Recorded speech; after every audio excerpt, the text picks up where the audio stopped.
બનાસકાંઠાની ચાલુ હતી ગુલાબભાઈ ને હું ને એમાં ખાસ કરીને ભરતસિંહ વાઘેલા મારો બધાનો ફરતો રાઉન્ડ હતો.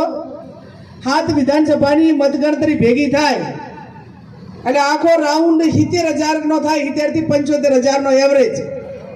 અને લીડ નીકળે એટલે કેટલી નીકળે કે ગેનીબેન 27 વોટે આગળ છે, 88 વોટે પાછળ છે, 300 વોટે પાછળ છે, 27 ને 28 વોટે 70,000 તો રાઉન્ડ નીકળે તા સાહેબ. અને એટલે ગ્રામ પંચાયતની ચૂંટણીની મતગણતરી ના થાય ને એવી મતગણતરી લોકસભાની થાય.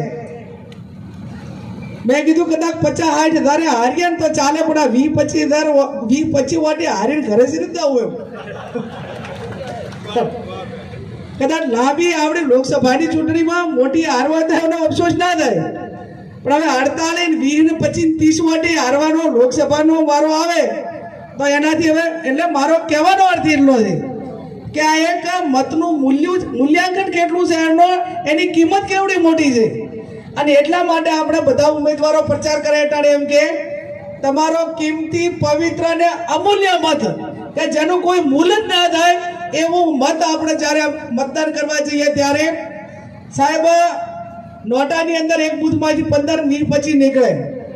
બનાસકાંઠામાં 22,000 વોટ નોટાને નીકળ્યા. એ 22,000 માંથી 20,000 મારા. પહેલો નંબર લેવા થાય ને એટલે મારા બેલેટમાં પહેલો નંબર હતો, એટલે ઉપરથી લેવાને બદલે નીચેથી પહેલો લે સાહેબ કે તમે પહેલા નંબર ઉપર જઈને બટન દબાવજો એટલે પહેલા નંબર ફોટો ના જોવે, કાંઈ ના જોવે, પહેલો એટલે સેલાથી પહેલો લઈ લેવું. હજુ આજે પણ જીતના વોટ એ આપણા મતદારોને કરતા નથી આવડતા. એ ક્યાંક ને ક્યાંક ચૂંટણી કેમ્પેન હોય, સમજણ હોય કે જે આપણે એને માર્ગદર્શન આપવું પડતું હોય, એ ગામ લેવલે આપણાને પોતાને ખબર છે કે આટલા મતદારો પોતે કોઠા સૂચથી અથવા તો પોતાની બુદ્ધિથી કરી શકે એમ નથી. એને ક્યાંક ને ક્યાંક માર્ગદર્શન આપવામાં આપણે ઉણા ઉતરીએ છીએ. આ પરિણામ ઉપરથી ને એના આંકડા ઉપરથી આપણાને બધાને પરિણામ આવ્યું ત્યારે ખબર પડી.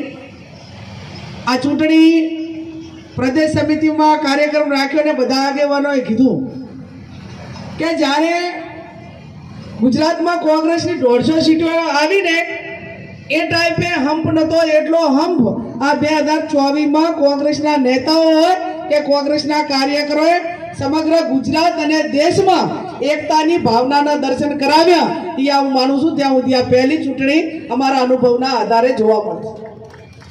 અભિનંદન આપું સૌ આગેવાનોને, કોંગ્રેસના કાર્યકરોને. અમે બધા સાહેબને અહીંયા અવારનવાર મળતા કે સાહેબ આ ચૂંટણી લડવા માટેના અને ના લડવા માટેના અનેક કારણો છે, અને ચૂંટણી એટલા માટે લડવી પડે કે 2-3 પ્રશ્નો અમારા સામે હતા, અમારા સાહેબના મોવડી મંડળ સામે. એ 2-3 પ્રશ્નોમાંથી 2-3 બાબતોમાંથી એક વસ્તુ નક્કી કરવી પડે એમ હતી કે પહેલી વસ્તુ અમારી પાસે એ હતી, આ 3માંથી ચોઈસ કરવી પડે એમ હતી કે જો તમારે જાહેર જીવનમાં કોઈ પણ પ્રકારની મજૂરી કર્યા વગર, સંઘર્ષ કર્યા વગર, કોઈ પણ પૈસા ખર્ચા વગર કોઈ તમારે મફતમાં કાંઈ લેવું હોય તો તમારે બીજા ઘણા બધા ભાજપમાં જતા વહેતા પાણીમાં હાથ ધોઈ નાખ્યા ગંગામાં. જો તમારે તમારા પોતાના માટે કાંઈ મેળવવું હોય તો તમારે ભાજપમાં જવું હોય તો તમે જઈ ગયો છો, અને તમને જે મેળવવું હોય એ હાલની તારીખમાં મળી કેમ છે એ પહેલા નંબરનું ઓપ્શન હતું.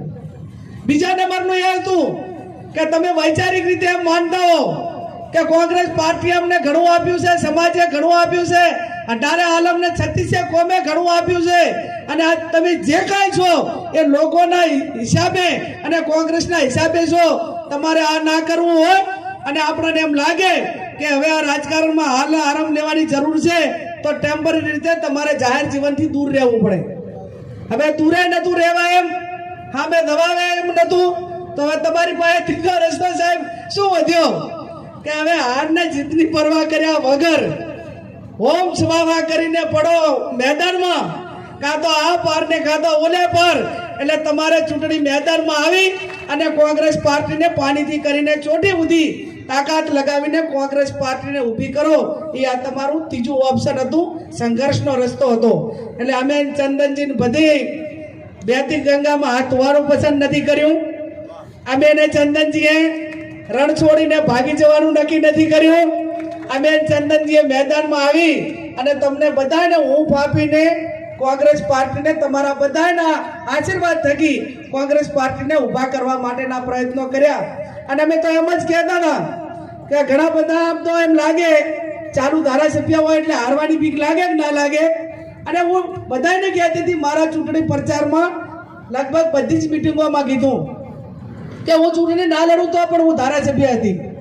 પણ આ ચૂંટણી મારે એટલા માટે લડવી કે 2027માં કોંગ્રેસનું મોવડી મંડળ બનાસકાંઠામાં જેને પણ ટિકિટ આપે એને 10-15 હજારનો ફાયદો વોટરનો કઈ રીતે થાય એના માટે કરીને આ ચૂંટણી તાકાતથી લડવા માટેની એક જવાબદારી મોવડી મંડળે સોંપી છે અને એટલા માટે લડું છું.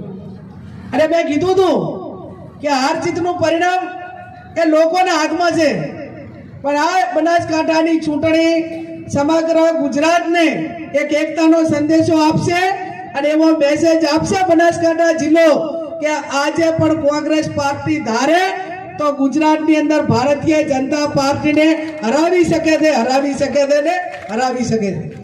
એ મેસેજ એ બનાસકાંઠાને પાટણની જનતાએ સમગ્ર ગુજરાત અને દેશની કોંગ્રેસને આપ્યો. ત્યારે લેખા ચોખા હવે અનેક આવશે. પાટણમાં ઠાકોર લડે,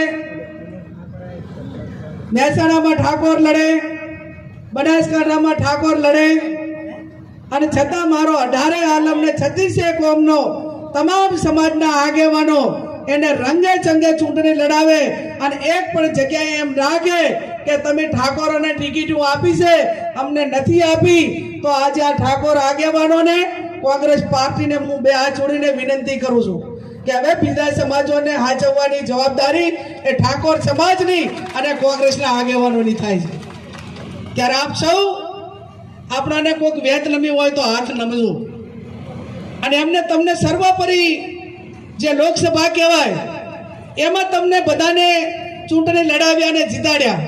હવે એમનો વારો ક્યાંક સરપંચમાં હોય, ક્યાંક તાલુકાના ડેલિગેટમાં હોય, ક્યાંક જિલ્લામાં હોય, જિલ્લા પંચાયતમાં હોય કે ક્યાંક આવનાર વિધાનસભાની ચૂંટણી હોય, તો એમાં ક્યાંય ઠાકોર સમાજ એ ઋણ અદા કરવામાં પાછો નહીં રહે એવી મને 100% ભરોસો છે અને 100% તમે બધા ઋણ અદા કરશો. ત્યારે 16 જેટલી જિલ્લા પંચાયત એ પાટણ લોકસભામાં આવે છે. પહેલામાં પહેલી ચૂંટણી હું માનું ત્યાં સુધી જિલ્લા અને તાલુકા પંચાયતની આવશે અને જિલ્લા અને તાલુકા પંચાયતની ચૂંટણીમાં આપ સૌ જાતિ સમીકરણના આધારે નીચેથી ઉમેદવારો નક્કી કરજો, જેથી કરીને ઉપરના મોવડી મંડળ હોય, જિલ્લાનું સંગઠન હોય એને પણ ક્યાંય નાના મોટી તકલીફ ના પડે. એટલે પહેલામાં પહેલી ચૂંટણીઓ આપણી જે આવે એ એકતાના દર્શન કરાવીને બીજા સમાજોને મદદ કરવા માટેનો પ્રયત્ન કરીએ એ પણ આવનાર સમયની અંદર આપણે સૌ સાથે મળીને કરશું. સાહેબ, બનાસકાંઠાની ચૂંટણી એ ભાજપ કોંગ્રેસ કરતા